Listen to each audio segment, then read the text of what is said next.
The dress had been chosen for her 3 days before the wedding. Nora had not been asked which color she preferred. She remembered standing still while 2 servants wrapped the ivory linen around her waist, pinning the fabric with cold fingers, adjusting the collar until it sat straight against her collarbone.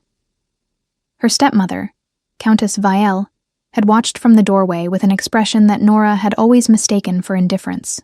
She understood now, looking back, that it had never been indifference. It had been calculation. She should have seen it then. She should have seen all of it. But she had been too busy being grateful. That was the cruelest part. The gratitude. After her father's death, when the estate had passed to Vielle's control, and Nora had been moved from her own chamber to the small room above the storage hall, she had told herself it was temporary. When her meals began arriving cold, and her candles were rationed to 1 per night, she had told herself it was economy. When Vielle began arranging her marriage to Lord Cedric Ashe, a man twice her age with a reputation that made the servants lower their eyes, Nora had told herself it was care, that someone was thinking of her future. She had been 23 years old and still learning how to survive without her father. She had not understood yet that survival, in a household like Vielle's, required a different kind of education entirely. The wedding morning came with frost. Nora stood at the narrow window of her room and watched the courtyard below fill with carriages. Guests from 3 neighboring territories. The Ashe family crest, a silver serpent swallowing its own tail, was painted on the doors of the largest coach. She pressed her fingers against the cold glass and felt something strange move through her chest. Not joy, not even resignation. Something hollow, like a bell that had been struck but made no sound. She had no one left to ask whether this was normal. Her younger brother, Cale, had been sent to the northern border territories 14 months ago, assigned to a patrol unit under Lord Vielle's authority. Her stepmother's brother, a man Nora had met only twice and trusted not at all. Letters from Cale had arrived sporadically for the first few months. Then they had stopped. Vielle had explained this with a small shrug. Border life is demanding. He is simply busy. You worry too much. Nora had chosen to believe her. She had been very good at choosing to believe things that did not require her to act. The knock at her door came an hour before the ceremony. It was not a servant. It was Mira, the old healer woman who lived in the lower wing and had no real place in the household hierarchy. Kept around, Nora suspected, because Vielle found occasional use for someone who knew herbs and their properties without asking too many questions. Mira entered quickly, closed the door behind her, and looked at Nora with an expression that stopped her breath. "You should not drink anything they offer you today," Mira said. "Nothing. Not the ceremonial wine. Not the water they bring during the vows. Not the broth at the table after." Nora stared at her. "What are you saying?" Mira crossed the room in 3 steps and took Nora's hand. Her fingers were dry and very cold. "I overheard them last night, the Countess and Lord Ashe. In the study, the one with the broken latch. I was there collecting dried sage from the shelf above the door, and they did not know." She pressed something small into Nora's palm, a folded piece of paper, worn at the edges, the ink slightly smeared. "The marriage contract. Look at the 3rd clause." Nora unfolded it. The paper shook in her hands. The 3rd clause was written in the formal language of pack law, dense and precise, but the meaning cut through every layer of phrasing like a blade through linen.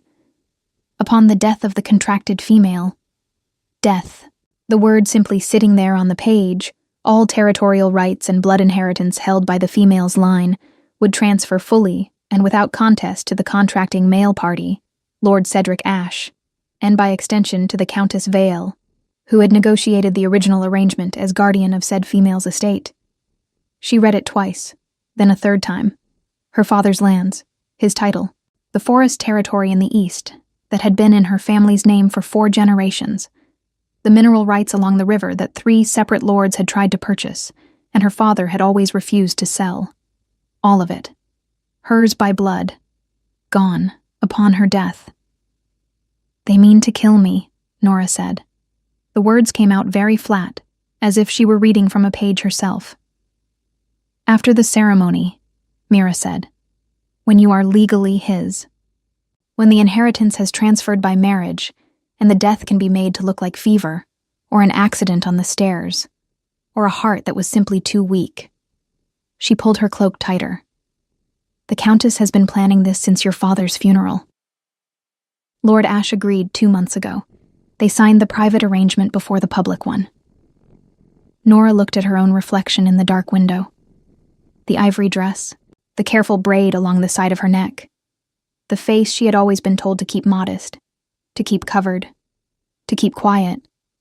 Vael had said for years that drawing attention was dangerous for a woman without full pack standing, that Nora's lack of a wolf made her a target, that beauty without power was simply an invitation to trouble. She had covered herself accordingly. She had stayed small, and while she stayed small, they had been counting everything she owned. I have to go, Nora said. Yes, Mira agreed. Now, before they come to collect you. My brother is not at the border. Mira's voice was careful and very quiet. I believe he is being held somewhere. I do not know where. But Vael would not let him come home while this was being arranged. He would have stopped it. The room seemed to tilt slightly. Nora gripped the windowsill and breathed through it. Cale. 14 months of silence. And she had told herself he was simply busy. She took the paper from Mira's hand and folded it into the inner pocket of her dress, against her ribs. Then she looked around the room. The narrow bed, the single candle, the small wooden box that held her father's ring, and a lock of his hair, and nothing else of value. She took the box. She took the cloak hanging on the door, gray wool, plain, the kind no one would look at twice. The East Gate, Mira said. The guard there is old Perrin. He has known you since you were a child. Tell him your father's name. Nora pulled the cloak around her shoulders and fastened the clasp at the throat. Her hands were steadier than she expected. The hollow feeling in her chest had not gone away, but something else had moved in beside it. Something quieter and much colder, the kind of cold that does not shake. She did not say goodbye to the room. She walked out the door, down the back corridor that smelled of tallow and damp stone, past the kitchen entrance where she could hear the cooks working, past the linen room, around the base of the east tower where frost had crept in through the mortar between the stones and glittered faintly in the low morning light. Old Perrin looked at her for a long moment when she reached the gate. She said her father's name, Edmund Ashvale. The way it sat on her tongue, familiar and painful, and still somehow solid, the only thing that felt real. Perrin opened the gate without a word. The cold outside hit her like a wall. The frost-hardened road stretched ahead through the tree line, and beyond it, she did not know. She did not have a plan beyond the gate. She had a folded contract against her ribs, a wooden box with her father's ring, an old gray cloak, and the specific clarifying terror of a woman who has just discovered that everyone who was supposed to love her had been waiting for her to die. She walked into the trees. Behind her, the estate bell began to ring, the ceremony bell, calling guests to the hall. She did not look back. The forest closed around her and the bell faded, and she kept walking, her boots breaking through the frost crust with each step, her breath coming out in white clouds in the gray morning air. She had no idea how far she could get before they noticed she was gone. She had no idea what direction the nearest village lay. She had no idea what any of this would look like in an hour. She only knew one thing with absolute certainty. She was not going to drink the wine. The forest did not care that she was cold. Nora had grown up near these trees, had walked their edges as a child with her father, had picked herbs along the southern path with the old gardener in summers that now felt like they belonged to someone else's life. But the forest edge and the forest interior were different worlds entirely, and she had never gone deep enough to lose sight of the estate walls. She had lost sight of them within the first quarter hour. The frost on the ground gave way to mud beneath the tree canopy, soft and dark and pulling at her boots with every step. The ivory dress was not made for this. The hem dragged and caught, and she gathered it up with one hand, holding the wooden box against her ribs with the other, moving without direction except away. Always away. The cold worked its way through the wool cloak and settled against her shoulders like a second skin. She did not let herself think about Vale's face when they found her room empty. She did not let herself think about Lord Ash, about the ceremony wine sitting in its silver cup on the hall table, about what would have happened if Mira had not been collecting sage from a shelf above a door with a broken latch. She did not let herself think about any of it, because thinking about it would slow her feet, and she could not afford to slow her feet. She thought about Cale instead. That was allowed. That kept her moving. He had been 20 when they sent him away. Younger than her by 3 years. Darker in coloring. Their father's brown hair where Nora had taken their mother's pale gold, but with the same careful eyes, the same habit of watching a room before entering it. He had been the one to notice, after their father's funeral, that certain documents had been moved in the study. He had been the one to say quietly over cold supper that first week, "Something is wrong, Nora. I can feel it." She had told him to give Vielle time, to be patient, to trust the process of grief. She had sent him into silence with her patience. The guilt of that was a stone she had been carrying for 14 months without knowing its name. She had been walking for what felt like close to an hour when she heard the horses. Not behind her, ahead and to the left, where the trees thinned slightly, and a road cut through, barely more than a cart track worn into the earth by seasonal use. She stopped behind a wide pine and pressed her back against the bark and listened. 2 horses moving at a steady pace, unhurried. No shouting. Not a search party. They would be louder, more urgent, spreading out through the trees in a pattern. She held very still and watched the gap in the trees. The first horse was gray and large, a working animal, ridden by a man in dark traveling clothes who kept his eyes on the road ahead. The second horse was black, and the man on it was the one who made her breath catch, not from recognition, but from something harder to name. He was not looking at the road. He was looking at the trees. Specifically, he seemed to be looking at the section of trees where she was standing. She pressed herself flatter against the pine. He stopped his horse. The gray horse continued a few paces before the other rider noticed and drew up as well, turning to look back with a question on his face. The man on the black horse said something too low for Nora to catch. Then he dismounted in a single fluid motion and stood at the tree line, and she could see him more clearly now, tall, broad through the shoulders, wearing a heavy traveling cloak over dark leather armor, the kind of layered, practical construction that spoke of long use rather than ceremony. His hair was braided back from his face, dark as the horse's coat. A scar cut through the edge of his jaw on the left side, pale against darker skin. He was looking directly at her hiding place. "You do not have to stay behind the tree," he said. His voice was even. No amusement, no threat. Simply a statement of fact delivered to the forest. "The cold is worse when you're standing still." Nora did not move. A long pause. He did not move either. "There are riders coming from the estate to the south," he said, the same even tone.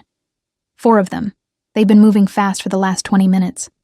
I don't know who they're looking for, but I can make a reasonable guess based on the wedding dress under that cloak." She looked down. The ivory hem was visible below the gray wool by a full 2 inches. She had forgotten. She stepped out from behind the pine. He looked at her the way she had seen very few people look at anything. Completely, without the quick assessment and dismissal that most eyes performed in the first second. He took in the mud on her boots, and the wooden box, and the cloak fastened slightly crooked at the throat, where she'd rushed the clasp. He took in her face last, and something moved briefly behind his expression. Not pity. She was grateful it was not pity. Something closer to recognition, though they had never met. "I don't need help," she said. Her voice came out steadier than she felt. "All right," he said. "I'm not going back. I didn't suggest it." She stared at him. "Who are you?" He was quiet for a moment, which was not the same as hesitating. It felt more like a man choosing his words with the same care he'd choose a path, not from uncertainty, but from habit. "Someone passing through. My name is Ronan." The name meant nothing to her, which meant either he was telling the truth about passing through, or he was being deliberately incomplete. Both possibilities sat uneasily in her chest. "The riders," she said, "will reach this crossroad in roughly 10 minutes. He glanced at his companion, who had remained on the gray horse, and was watching the exchange with an expression carefully arranged into neutrality. "You can stay in the forest and let them find you. You can keep walking north and have perhaps a quarter-hour's lead. Or you can ride with us and be out of this territory before nightfall. You don't know anything about my situation. I know you're alone in a winter forest in a wedding dress and you're holding a box like it's the only thing in the world that belongs to you." He said it without inflection, without anything that could be called kindness, but the accuracy of it hit her somewhere precise and undefended. "I know there are 4 riders behind you who are not coming to bring you home gently." She thought about the wine in the silver cup. She thought about the 3rd clause. She thought about Cale's last letter, which had arrived 11 months ago and had been oddly brief. 3 sentences. Nothing like his usual writing. No mention of the jokes they always traded. No mention of their father's name as a closing the way he always did. She thought about Mira pressing the paper into her hand and saying now, "If you try to take me anywhere I have not agreed to go," Nora said carefully, "I will find a way to make that a significant problem for you." Something shifted at the corner of his mouth, not quite a smile, the suggestion of one, controlled before it fully arrived. "Noted," he said. He remounted in the same unhurried way he dismounted and looked down at her from the black horse. She did not like looking up at anyone. She had spent years in a household where looking up meant waiting for a verdict. But she met his eyes directly, and he did not look away first. She walked to the horse, and he extended one hand down to help her mount behind him. She ignored the hand and used the stirrup. He said nothing about that either. They rode north. The crossroad fell behind. Through a gap in the trees, distantly, she heard the sound of hooves, 4 horses moving fast, reaching the road below. She kept her eyes forward. Her hands gripped the back edge of the saddle rather than anything else, keeping as much space between herself and the man in front of her as the horse's movement would allow. The forest deepened around them. The frost was heavier here, the pines older, their branches locking out most of the pale winter sky. The cold was serious now, biting through the cloak, but she kept her back straight and her jaw closed and did not make a sound. The second rider, younger, she could see now, with a soldier's posture and watchful eyes, moved up alongside. He glanced at her, then at Ronan, and said quietly, "The Ashvale estate. That's Lord Ash's wedding, sir. Today." "I'm aware," Ronan said. Another silence. Then the younger man said, "The girl he was marrying." There were notices posted at the last 3 territory gates. Nora Ashvale, described as unstable, dangerous. He said it the way a soldier reports, without personal investment, just information. But he watched her face as he said it. She held very still and let him watch. "And do I look dangerous to you?" she asked. He considered her honestly. "You look like someone who walked out of a wedding into a winter forest without a plan and is still sitting straight," he said. "So, possibly." The corner of her mouth moved before she could stop it. Ronan did not look back, but she had the distinct impression he had heard the exchange, and filed it away in whatever careful, methodical inventory he kept behind those quiet eyes. They rode through the afternoon and into the blue-gray of early dusk. At no point did he tell her where they were going. At no point did she ask, because asking would have meant she was following rather than choosing, and she was not ready to concede that distinction. She watched the trees in the fading light, and the way the other rider kept checking their back trail with the automatic vigilance of someone trained to it. When the lights of a walled garrison came into view through the trees, stone walls, iron gate, torches burning in their brackets against the settling dark, she finally spoke. "Where is this?" "The northern garrison of the Lycan King's territory," Ronan said. "Safe ground. No lord under Ash's alliance holds any authority here." The Lycan King. She had grown up hearing that title the way children hear the names of things far away and powerful, abstractly, without real weight, the way you understand that a mountain exists without ever having seen it. The Lycan King's territory covered the northern half of the continent. His authority over pack law was absolute. His counsel had not been challenged in living memory. She looked at the back of the man she was riding with, the scar along his jaw, the unhurried authority of every movement he made, the way the garrison gates opened before they reached them, without signal, without question. "Ronan," she said. "Yes." "Your full name." A pause. The gates swung wide. "Ronan Varek," he said, "King of the Lycan territories." The garrison yard opened before them, lit by torches, and Nora sat very still on the horse and understood, with the specific clarity of someone who has already survived one catastrophic realization today, that she was going to need considerably more than a wooden box and a folded contract to navigate what came next. She did not sleep the first night. The room they gave her was larger than anything she had occupied in 2 years. Stone walls hung with heavy tapestries in dark green and brown, a bed with a carved frame and wool blankets folded at the foot, a fireplace that had been lit before she arrived. Someone had anticipated her.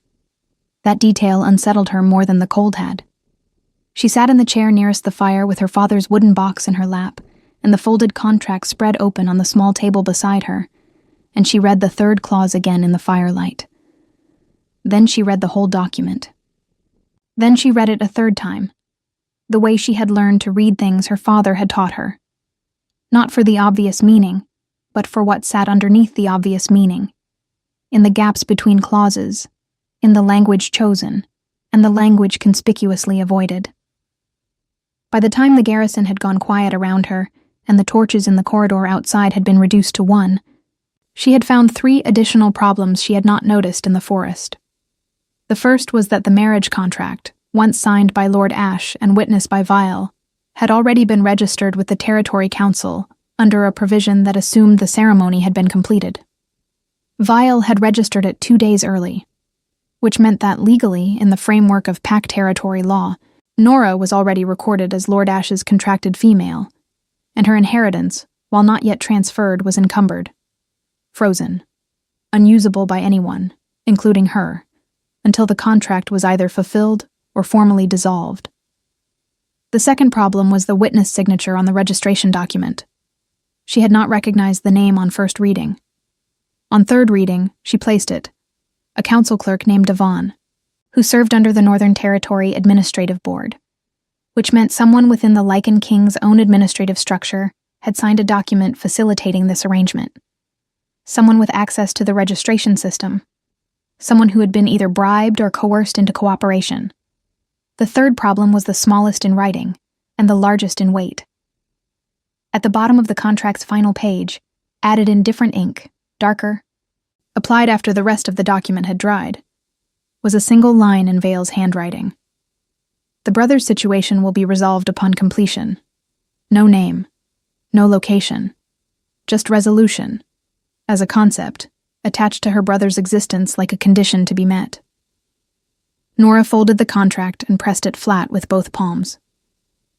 Cale was not being held somewhere as a precaution. He was leverage. He was the mechanism by which they ensured she would not run before the ceremony, would not cause difficulty, would not reach out to anyone with authority. If Cale was alive, and she was going to proceed on the certainty that he was, because the alternative was not something she could afford to consider while she needed to think clearly, his continued survival had been contingent on her compliance. She had not complied. She did not know yet whether that had helped him or endangered him further. The fire crackled, and a log shifted and sent a shower of sparks up the chimney, and she sat in the orange light and let herself feel, for exactly 1 measured minute, the full weight of what had been done to her. The years of careful limitation, the rationed candles, the cold meals, the managed isolation that had kept her too tired and too grateful and too small to look clearly at the shape of what surrounded her. Vial had not imprisoned her with walls. She had imprisoned her with dependence, with the specific exhaustion of a woman who has been made to feel that existing is already more than she deserves. 1 minute. She allowed it all to sit in her chest without moving. Then she closed it. Not healed. She was not foolish enough to confuse closing with healing, but contained, organized into something she could carry without it carrying her. She needed information, She needed a lawyer familiar with Pac Territory contract law. She needed someone with access to council records who was not the clerk named Devon, and she needed to find out where her brother was being held, before Vile realized that the plan had failed, and decided that Cale's continued existence was no longer strategically useful. She needed resources she did not have, which meant she needed Ronan Varric. That sat uncomfortably, but she let it sit. She requested to speak with him in the morning. The young soldier, she had learned his name was Fen, and that he served as Ronan's second rider and occasional strategist, brought her to a room at the far end of the garrison's main hall that served as a working study rather than anything ceremonial. Maps covered the large table at the center. Correspondence was stacked in organized columns. The shelves held bound records rather than decorative volumes, their spines labeled in a precise hand. The room smelled of pine resin and ink, and the faint metallic undertone of armor worn recently and set aside. Ronan was standing at the map table when she entered. He did not look up immediately. She crossed the room and stood on the opposite side of the table, and waited. She had learned, in years of navigating Vale's household, that the person who speaks first is usually the person who needs something more visibly. She was not going to need things visibly. He looked up. His eyes in daylight were the color of deep water, somewhere between gray and a dark that was almost blue. He assessed her the same way he had in the forest, completely, without the social performance of pretending not to. "You didn't sleep," he said. "I read the contract." "And?" She put the document on the map table between them and pointed to the 3 problems she had found. She explained them without preamble, without emotional framing, in the same order she had identified them: the early registration, the council clerk's signature, the note about her brother. She watched him read. He was very still while he read.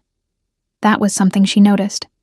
The particular quality of his stillness, which was not the stillness of a man trying to appear calm, but of a man who simply was. He did not perform composure. He occupied it. "Devon," he said, when he reached the witness signature. "You know him. He's been under investigation for 4 months for irregularities in 3 separate registration filings. We hadn't been able to determine who he was working with." He looked up. "Now we can." "I need more than an investigation," Nora said. "I need the contract dissolved through proper council process. I need my inheritance released from encumbrance. And I need to find my brother before whoever is holding him receives word that the wedding did not take place. Those are 3 significant requests. Yes. From someone who has been in this garrison for less than 12 hours. Yes, she said again. I'm aware of how that sounds. I'm also aware that I have the only existing copy of a document that proves a member of your administrative council committed registration fraud in service of a conspiracy to murder a land-holding female and transfer her inheritance through a falsified ceremony. She held his gaze. Which means what I have is useful to you. And what you have, resources, authority, access, is useful to me. I'm proposing an exchange, not asking for charity. A silence settled between them. Not uncomfortable. More like the silence between 2 people who are each deciding how much of the other they've understood correctly. Your brother, he said finally. Cale Ashvale. Sent to the northern border 14 months ago under Lord Vael's authority. She went very still. You know his name. I know the name of every soldier assigned to border units under lords who hold conditional territory grants from this crown. He moved to the side of the table and opened one of the bound records on the shelf, third from the left without looking, which meant he had used it recently. He set it open before her. Cale Ashvale was removed from Border Patrol assignment 8 months ago.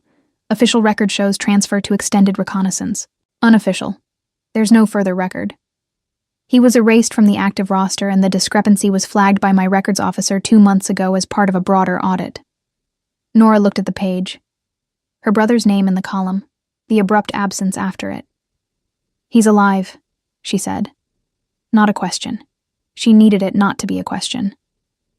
Ronan did not offer her false comfort. I don't know, he said, with the same evenness he applied to everything. But erasing a soldier from the roster is a living man's action.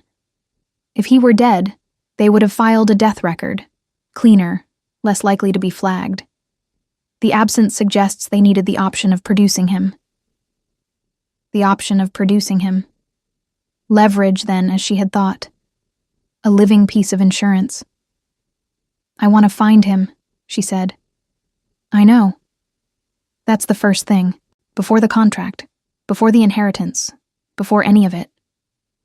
He was quiet for a moment, looking at the map on the table. His finger moved to a point in the Northwestern Territory, a region that belonged to neither pack governance nor crown oversight. The kind of geographic ambiguity that made it useful for people who needed to keep things unofficial. "There's a holding facility used by private contractors in that region," he said. "Not sanctioned. We've had intelligence suggesting it exists, but no sufficient cause to move on it through legal channels." He looked at her.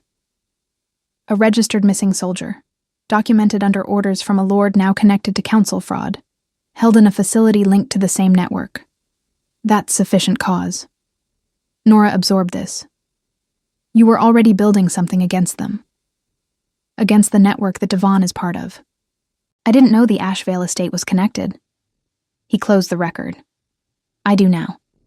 She looked at the map. The Northwestern region was 11 days' ride in winter conditions. 11 days during which Vielle would be regrouping, reassessing, communicating with Lord Ash, possibly communicating with whoever held Kale. "How quickly can you move?" she asked. "Faster than you're expecting." "I'm going with you." He looked at her steadily. "That would be dangerous. My brother is in a facility in an unsanctioned region, and the woman who arranged his disappearance is currently realizing her plan has failed," Nora said. "Dangerous is the condition I'm already in. The question is whether I'm in it with resources or without them." Another of those silences. She had begun to understand that his silences were not reluctance. They were the space where he made decisions that he had already largely reached. "There are conditions," he said. "There are always conditions. You follow the unit's protocols. You don't move ahead of the group. You tell me everything you know about Lord Ash's network, his allies, his properties." He paused. "And you eat something before we discuss any of this further." "You haven't since yesterday." She blinked. The observation was so practical and so accurate that it cut through her composure for exactly a second before she rebuilt it. "That is a surprisingly domestic condition for a Lycan king," she said. "I have many conditions," he said. "That one is non-negotiable." Fen appeared in the doorway at that moment with bread and a bowl of something hot that smelled of broth and herbs, as though the request had been anticipated. She looked at the food, and then at Ronan, and then at Fen, who had arranged his expression carefully into innocence. She sat down and ate. She did not thank him, but she ate every piece of the bread and most of the broth, and when she looked up, Ronan had returned to the map, and the morning light was coming through the high window in long pale bars, and for the first time since she had walked out of the estate gate, something in her chest settled from emergency into something she could almost call purpose. She was not safe. She understood that completely. But she was no longer still. They rode out before dawn on the second day. Ronan's unit was small. 6 riders in addition to himself and Fen, all in plain traveling cloaks without insignia. The kind of deliberate anonymity that spoke of careful planning rather than modesty. No banners. No formal guard formation. Just 8 people and their horses moving through the frozen dark before the garrison had fully woken, the iron gate closing quietly behind them as the first gray light began separating the sky from the tree line. Nora rode her own horse this time. Ronan had arranged it without being asked. A steady bay mare with a calm temperament and good winter hooves, saddled and ready in the yard when she came down. She had noted the consideration and filed it alongside the bread and broth, in a category she was still deciding how to name. The first 3 days passed in the particular rhythm of winter travel. Long hours in the saddle, cold that built gradually until it became simply the texture of the air rather than a sensation, camps made efficiently in the shelter of rock formations or dense pine stands where the wind broke against the outer branches and left a pocket of relative stillness inside. Fen managed the practical details with the cheerful competence of someone who had done this so many times it had become reflex. The other writers were quiet, professional, and treated Nora with the specific courtesy of people who had been told to do so, by someone whose instructions they followed without requiring explanation. She did not know what Ronan had told them about her. She did not ask. On the third evening, camped in the hollow of a hillside, with a small fire burning low to avoid visibility, she sat apart from the group with the contract spread on her knee and a stub of candle, and went through it again. She had developed a habit in those days of reviewing what she knew in the last hour before sleep. Not to find new information, but to keep the shape of it clear in her mind, to prevent the exhaustion of travel from softening the edges of what she needed to stay sharp about. She heard him approach because she had learned to listen for his particular footfall, heavier on the left than the right, a very slight unevenness that she suspected came from an old injury, though she had not asked about that either. He sat down a few feet away and looked at the fire rather than at her. This was something he did, offered presence without demand. He would arrive in her vicinity and simply exist there, making no requirement that she speak or explain or perform ease she did not feel. She had initially interpreted this as strategy, a calculated patience designed to lower her guard. She was beginning to understand it was simply how he was. "Tell me about your father," he said. She looked up from the contract. "Why?" "Because you've told me everything about the legal structure of what was taken from you, and nothing about why it mattered to him." He paused. "Those are different things." She was quiet for a moment. The fire moved in a small draft. "He believed territory was responsibility," she said finally. "Not ownership. He used to say that a lord who thinks of land as possession has already lost the right to it." She smoothed the edge of the contract with her thumb. "He managed the estate records himself, every year, every transaction documented, every agreement witnessed by two parties, every boundary maintained without dispute. He thought clarity was a form of kindness. He sounds like someone who understood what most lords don't." He was. She folded the contract. He trusted Vael because she was calm and organized and said the right things at council meetings. He thought calm and organized meant principled. She paused. "I made the same mistake." "Calm is easy to perform," Ronan said. "Principle isn't." She glanced at him sideways. "Is that from experience? I've sat across from a great many calm people who were planning things I would not have permitted if I'd seen them clearly." He looked at the fire. "It took me a long time to learn that the quality I should be reading was not composure. It was consistency. What a person does when there's nothing to gain from doing it correctly." She thought about Mira, pressing a folded paper into her hand in a room where no one would ever know whether she had acted or stayed silent. No advantage, no protection. Just a woman doing the right thing at significant personal risk. "I have to ask you something," Nora said. "All right." "The clerk, Davan. The investigation you were already running." She looked at him directly. "How long have you known that something was wrong in the Southern Territories?" 8 months. "And the Ashvale estate, specifically?" 3 days, since you put the contract on my map table." She studied his face. He did not look away, which she had come to understand was not stubbornness, but simply a man who did not find honesty uncomfortable. "If I had not come through that forest," she said slowly, "if I had not appeared at that crossroad, what would you have done about Davan?" Continued building the case through administrative channels. Another 4 to 6 months probably. "And the facility in the Northwest. My brother. Would not have been connected to the investigation for some time." He said it plainly, without flinching from what it meant. He might have remained there indefinitely. The candle flame wavered. She let the weight of that settle without reacting to it. The strange, vertiginous reality that her decision to walk out of a gate had not only saved her own life, but had potentially unlocked something larger, something that had been moving too slowly to catch what it needed to catch. "You're telling me this because you think I should know," she said.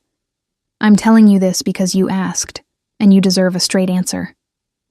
He looked back at the fire. And because I think you're someone who makes better decisions with complete information than with managed information." She was silent for a moment. Then, "Most people who want something from me give me less information, not more. I've noticed that tends to be the pattern." "So, why are you different?" He considered the question with the same unhurried seriousness he applied to everything. "Because the information doesn't change what's right to do," he said. "It only changes whether you're choosing it or being maneuvered into it. And maneuvered cooperation is worth significantly less than real cooperation." He paused. "Also because you'll figure it out anyway, and it's more efficient to simply tell you." Despite everything, despite the cold and the exhaustion and the stone of worry she carried constantly for Cale, the corner of her mouth moved. "Efficient," she said. "I'm a practical person. You're the Lycan king. You rode out with 8 people in unmarked cloaks to retrieve a missing soldier from an unsanctioned facility in the Northwest." "Practical," he repeated without inflection, and she looked at the fire and pressed her lips together against something that was almost a real smile, and decided not to examine it too closely. On the 7th day, Fen came back from a scouting position with information that changed the pace of everything. He had found the facility, not by sight but by following the supply trail, which ran from a small unmarked way station through the pine forest to a structure built against the face of a rock escarpment, low and windowless from the outside, the kind of construction that announced its purpose to anyone who knew what to look for. 2 guards at the outer approach, more inside, number unknown. Provisions being delivered every 4 days, suggesting a population of between 8 and 15. Between 8 and 15 people, held without record, without sanction. Nora stood at the edge of the camp and listened to Fen's report and kept her face still while her heart did something violent in her chest that she refused to let reach her expression. "We go tonight," Ronan said. She turned to him. "I'm going." "I know," he said simply. He had stopped arguing that point somewhere around day 4. They moved after midnight, when the cloud cover was thickest and the cold had pushed the guards into their warmest positions, which, as Fen had noted, tended to be the positions with the least visibility. The units spread around the facility's perimeter, in a formation that Nora did not fully understand, but that resolved very quickly and very quietly into controlled access. There was no dramatic confrontation. Ronan's people were too trained for drama. Doors were opened with keys taken from inattentive guards. Corridors were navigated by Fen's memorized sketch of the probable interior layout, and Nora stayed precisely where she had been told to stay until she was told she could move. She hated it. She understood it was correct. The interior smelled of mildew and old torch smoke, and something beneath both, the particular human smell of people confined too long in too small a space. Stone floors, low ceilings, a corridor of heavy doors with iron bars set at eye level. Fen found the right door on the 3rd try. Nora heard her brother's voice before she saw him, rough with disuse, uncertain, calling out a question in response to the sound of the bar being lifted. She answered before she had decided to. "Cale, it's me." A silence.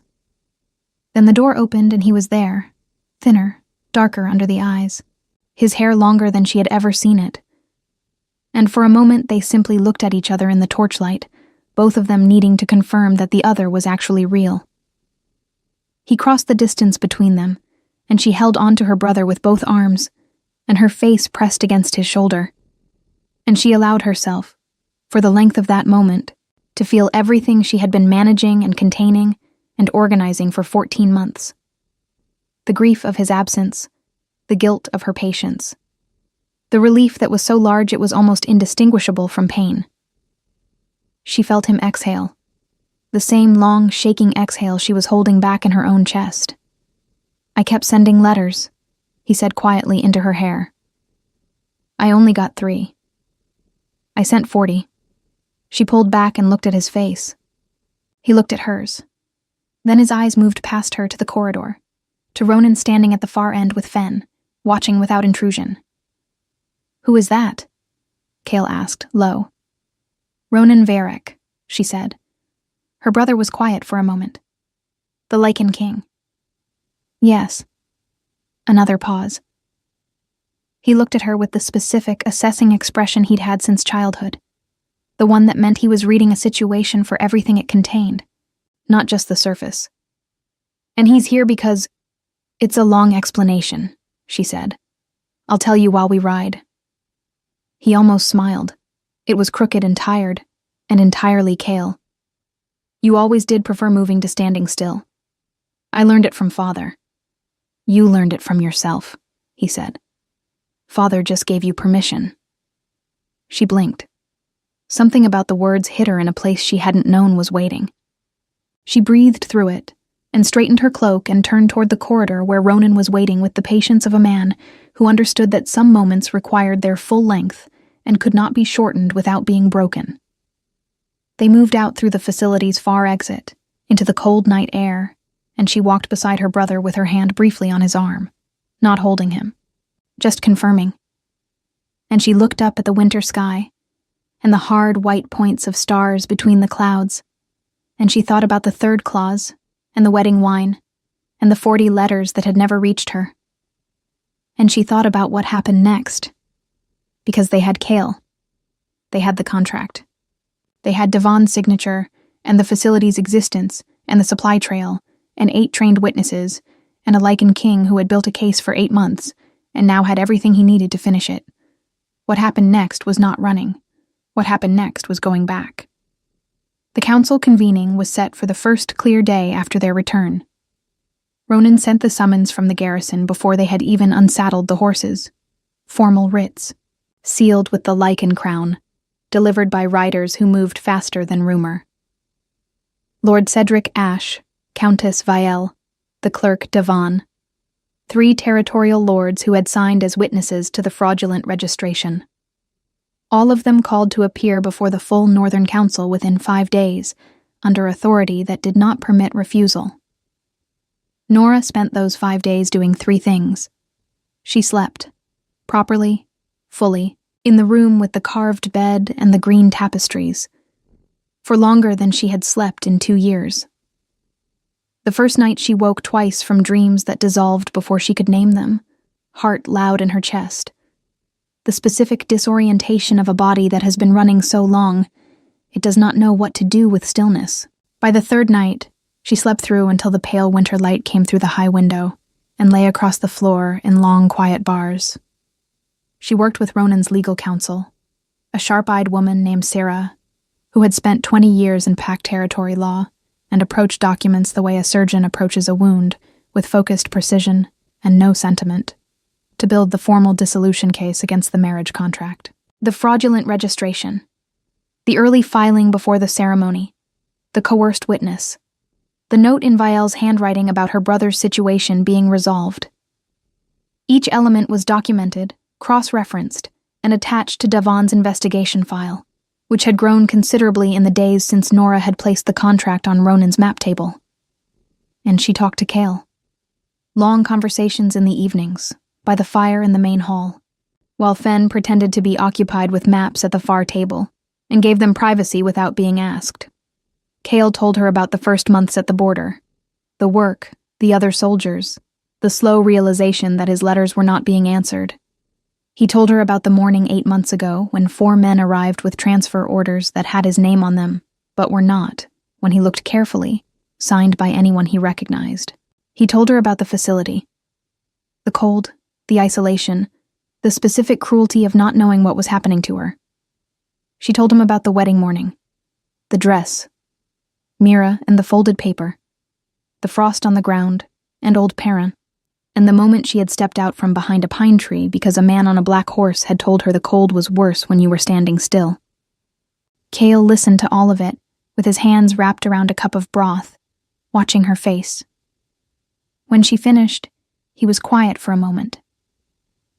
The Lycan king, he said again, the way he had said it in the facility corridor, not quite a question. He was already building a case against the network Devon was part of, she said. What I brought him connected the pieces he was missing. And now? Now we go to council, and we finish it. He looked at her across the fire. You're different, he said. I've had a difficult few weeks. No, He shook his head slightly. I mean, you're not smaller than you used to be. You were always careful, always quiet, always... I used to worry that Vielle had made you think smaller was safer. He paused. You're not smaller. She looked at the fire for a moment. I decided something in the forest, she said. When I was walking, and I didn't have a plan, and I didn't know which direction anything was. She paused, choosing the words precisely. I decided I was done being grateful for things that were already mine. Cale looked at her for a long moment.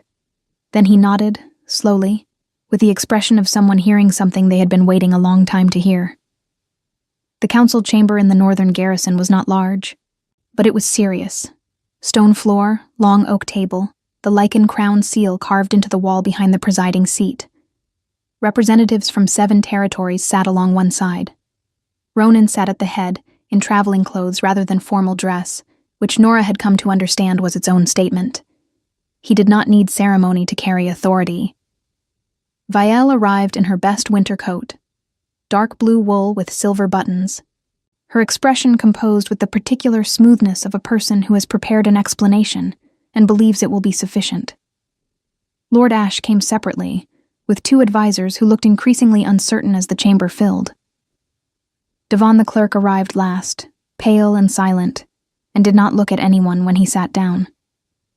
Nora sat at Ronan's right. Cale sat beside her.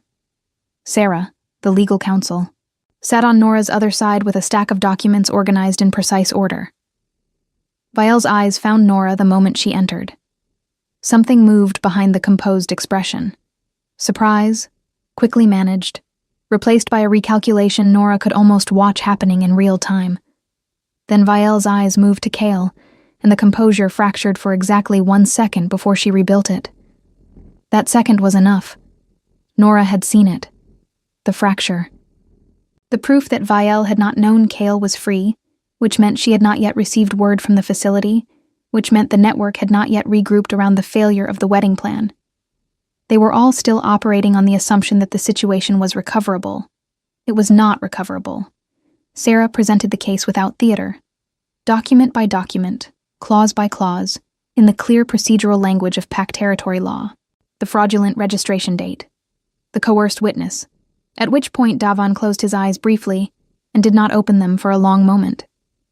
The private arrangement between Vielle and Ashe regarding the inheritance transfer, the note about Cale's situation, the facility in the northwest, its occupants, the supply trail, the testimony of the soldiers Ronan's unit had found held there alongside him. Lord Ashe's advisors began speaking quietly to each other about 40 minutes into the presentation. Ashe himself sat very still and said nothing, which Nora suspected was legal advice he had received and was struggling to follow. Vielle tried twice to interject with procedural challenges. Ronan addressed both challenges in 4 words or fewer and returned the floor to Sarah. It was not contemptuous. It was simply efficient, the way all his authority was efficient. No excess, no performance, just the absolute clarity of a man who knew exactly where the boundaries of his jurisdiction fell and occupied them completely. When Sarah finished, the chamber was very quiet. Ronan spoke then, for the first time in the formal record. His voice was the same in the council chamber as it was by a campfire or on a map, even unhurried, completely certain of its own weight. The marriage contract was dissolved, with full notation of fraud in the official Pact territory record. The inheritance encumbrance on the Ashevale estate was lifted, effective immediately, with all territorial rights and mineral claims restored to Nora Ashevale as sole legitimate heir under her father's title. Davon was removed from his administrative position, pending full investigation and formal trial under council law. Lord Cedric Ashe was stripped of his conditional territorial grants and barred from contracting under Pact law for a period of no less than 10 years. The facility in the Northwest was to be formally documented, its remaining occupants released, and the network of private contractors connected to it dismantled under Crown authority. And Countess Vielle. Ronan looked at her directly when he reached that part. Vielle met his gaze with the last of her composure, though it had thinned to something barely holding its shape. The Ashevale estate and its associated territories, he said, had been held under Vielle's guardianship under false pretenses following Edmund Ashevale's death, during which time Vale had systematically dismantled the estate's assets, isolated its rightful heir, arranged the illegal detention of the heir's brother, and conspired to cause the heir's death for financial gain. These were not administrative irregularities. These were crimes against a landholding bloodline under the full protection of pack law. Vial would face formal trial. The estate would be placed under Crown administration until the trial concluded and Nora had formally resumed her father's title. "You have nothing," Vial said. The composure had finally broken, cleanly, like ice under pressure. Her voice was flat and sharp. She was looking at Nora, not at Ronan. "You are nothing. You have no wolf, no pack standing, no—" "She has her father's name," Ronan said, quietly, completely. "And she has the full protection of this crown. Those two things are sufficient." Vial said nothing after that. The estate felt different when Nora returned to it. Smaller. In some ways, the corridors she remembered as imposing were simply stone and wood in the winter light, the ceiling's ordinary height, the windows overlooking an ordinary courtyard. She walked through the rooms with Cale beside her and the Crown's administrative officer behind them, and she touched the doorframe of her father's study and stood for a moment in the threshold. The records were still there, his handwriting in the bound volumes on the lower shelf. Every transaction, every agreement, every boundary maintained with care. She pulled one volume out and held it, and felt the specific grief of a person reclaiming something they had been told they no longer deserved. Mira was still in the lower wing. They had not removed her. Nora found her in the herb room, sorting dried bundles by some system known only to herself, and Mira looked up when Nora appeared in the doorway and said nothing for a long moment, and then said, "I hoped." "You did more than hope," Nora said. Mira waved this away with a dry hand, but her eyes were bright. Cale took 3 weeks to recover his full strength. He spent most of it eating and sleeping and walking the estate boundaries in the afternoon light, relearning the shape of a place he had been kept from for over a year. He began helping with the estate records in the 4th week, sitting across the study table from Nora with ink on his fingers, arguing cheerfully about the correct method of cataloging mineral rights. And it was so precisely like what they had done as children watching their father work, that she had to stop twice and simply be still in the middle of it. Ronan came to the estate 12 days after the council hearing. No announcement, no formal delegation. Just a rider arriving at the gate in the early afternoon, with a brief note that said he would be in the territory for 2 days, reviewing the administrative transition, and would call if she was available. She was available. They walked the eastern boundary in the late afternoon, the frost-hardened ground crunching under their boots, the bare trees casting long, thin shadows across the path. He told her about the investigation's progress. Devon had cooperated fully in exchange for reduced sentencing, which had opened the full network to scrutiny. Ash's territorial grants had been formally revoked. The trial date for Vial had been set. She told him about the records, about her father's handwriting, about Cale arguing over cataloging systems. He listened with the complete attention she had come to rely on without meaning to. The quality of a man who hears what is said, and also what surrounds it. "You could file for formal title reinstatement through the council," he said, when she had finished. "Your father's seat. It would take 2 or 3 months to process, but the grounds are solid." "I know," she said. "Sarah already drafted the filing. She's efficient. She learned from somewhere." He glanced at her sideways. She kept her eyes on the path and did not smile, though she felt the shape of one sitting close to the surface.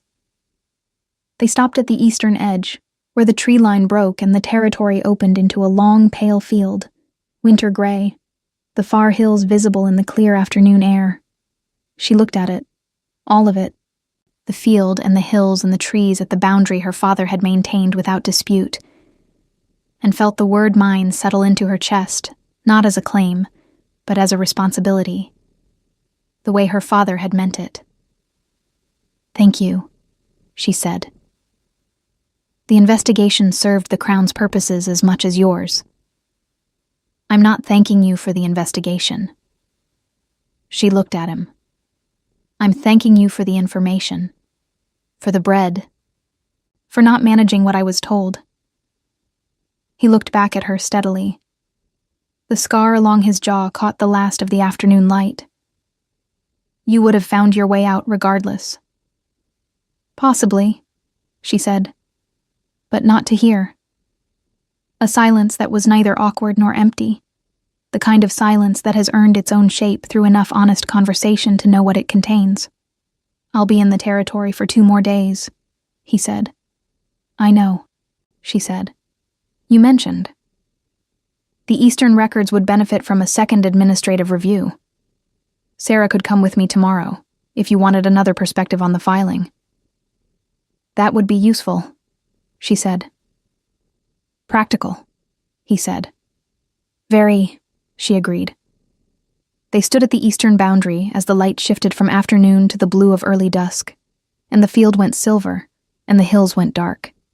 And somewhere in the estate behind them, Cale was arguing with someone about ink quality, and old Mira was sorting herbs by a system no one else understood, and the records her father had kept with such care were sitting on the shelf where they had always been, waiting, as honest things do, for someone to come back to them. Nora breathed in the cold air and felt it reach all the way down. She was not the same woman who had pressed her fingers against a frosted window on a wedding morning and felt nothing but hollow. She was not the woman who had rationed her own candles and thanked people for cold meals and made herself small enough to be overlooked.